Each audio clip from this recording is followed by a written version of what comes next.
Ryan, holistic exercise and lifestyle coach, and today I'm going to talk a little bit about fasting, whether it's good or not, how to do it, and all that kind of stuff. So this is going to be part one. Part one, I'm going to talk about, is fasting a good thing?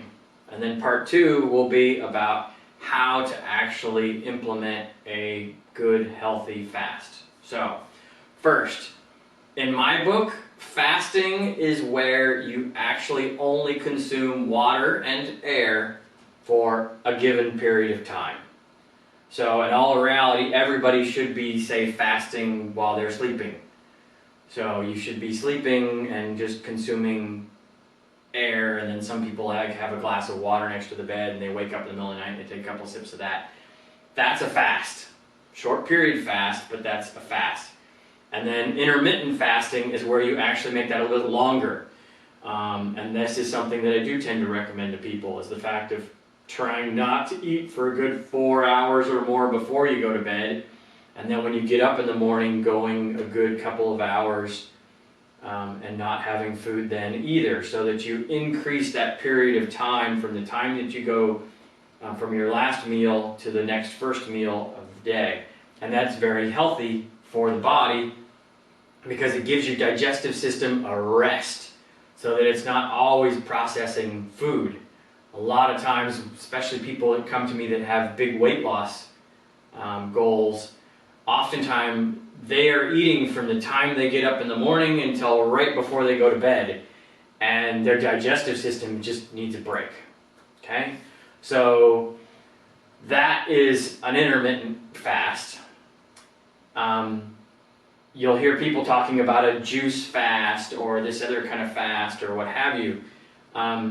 If you're consuming juice, you're still putting nutrients into your body and your digestive system is still having to do things. And so your digestive system really isn't getting a break, and it's not necessarily a fast. In my book, okay, in my opinion.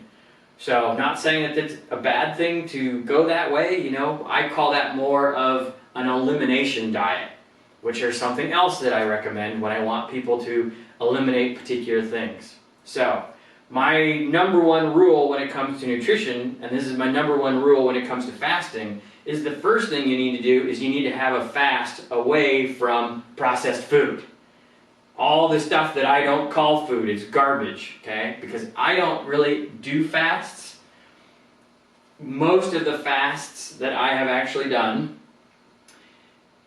is when I'm in an area or a part in the country where there isn't what I would call food around. It's all processed food. Even the food in the grocery stores isn't all that great. And so there's nothing there that I want to actually bring into my body and make a part of my body. So I just don't eat. I just drink water. So, because especially 20 years ago, that's more of when I did it. I went to tournaments and I wouldn't eat the whole weekend because there wasn't anything around to eat. There was nothing that was, worth buying and putting into my body that was going to make me better. And so I didn't. And so I would go a couple of days without food and I would just drink water and my performance wouldn't drop off, but that's only because I've made my body really strong and nutritious by putting really good food in it all the time. All right? So the first rule is spending 3 to 6 months of getting away from all the junk and eating really good high quality meats and eggs and fish and poultry and fruit and vegetables and good organic raw honey and raw dairy if you can find it and you can tolerate dairy products. Okay?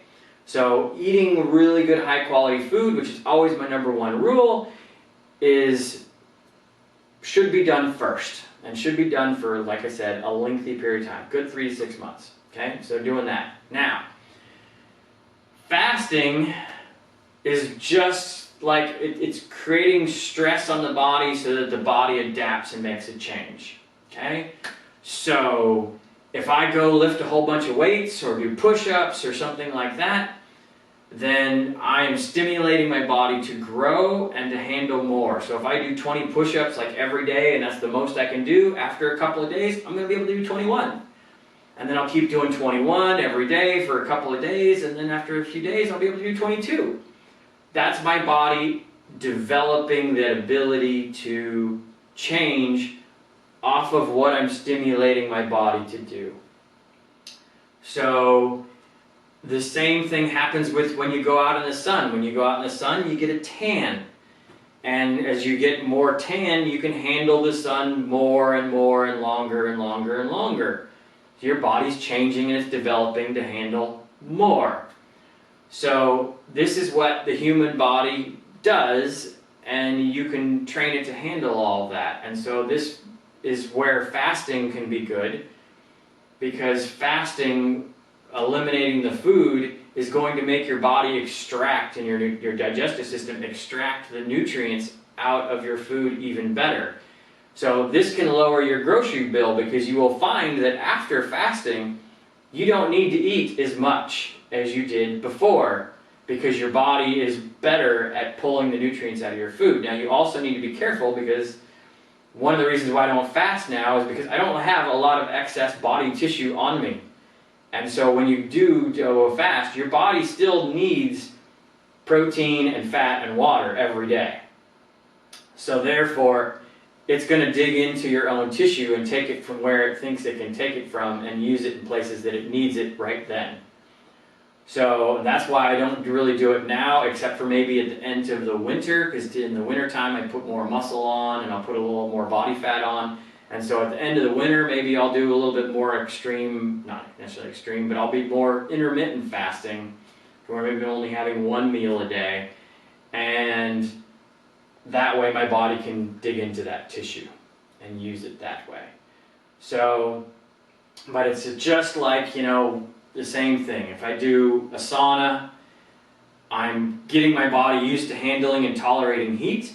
And that's why I don't have any problem going out on 110 days when it's 110 degrees outside and working out. Because I do stuff in the sauna. And I do cold baths and ice baths and things like that. And so I can tolerate the cold too. So, because my body's, become accustomed to it. And that's what makes you stronger. You have other people that live in their little 75-degree environment all the time. And they get, more than 5 degrees out of that, and they're freaking out. And it's because their body can't handle just the natural common stresses. And in my book, that's not good. I want to be able to handle those stresses, because it makes you more resilient and it makes you stronger to where it's not a drain on your system. So that's where I think fasting is a good thing, because it makes you physically stronger as well as mentally stronger, and it allows your body to actually digest and break down a lot of the excess tissue and other things in your body and get them out, and give your digestive system a rest, because your digestive system spends a tremendous amount of energy digesting your food. This is why when I'm at a tournament, while I'm actually playing, I don't eat. People go, God, how can you go all day long without eating? Well, number one, I've trained my body to do it.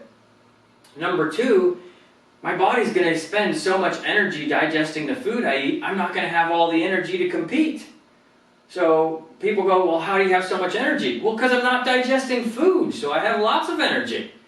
So if I had to be digesting food at the same time right now too, well, no, I wouldn't have as much. So because it takes a long time for that nutrition in the food to actually get into the system to give you more energy. It doesn't just happen like that. It takes hours. So there's all those little aspects. So do I think fasting is a good thing to do? Yes. Is it appropriate for you? I'm not sure. This is where it's great to have a conversation with me and find out if it's an appropriate time for you. But remember, my first rules are, the first kind of fast you should do is fasting and getting away from all of the garbage crap food. Get rid of all the processed food and eat whole, real meats, eggs, fish, poultry, all that kind of stuff.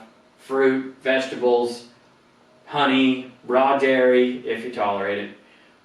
Eat that. Eat that for 3 to 6 months and make that as a fast first. And if you've done that, then we can talk about, doing other kinds of fasts, okay? But yes, short, I think they're good, okay? So this was part one. I will link, when I have it up, I will link part 2 at the end of this video, either on one side of me or the other, and so that you can check out part 2, and part 2 is going to be all about how to actually implement a good healthy fast for you. Alright, so please hit the subscribe button, ring the little bell, have a wonderful day, and I will see you all in the next video. Bye-bye.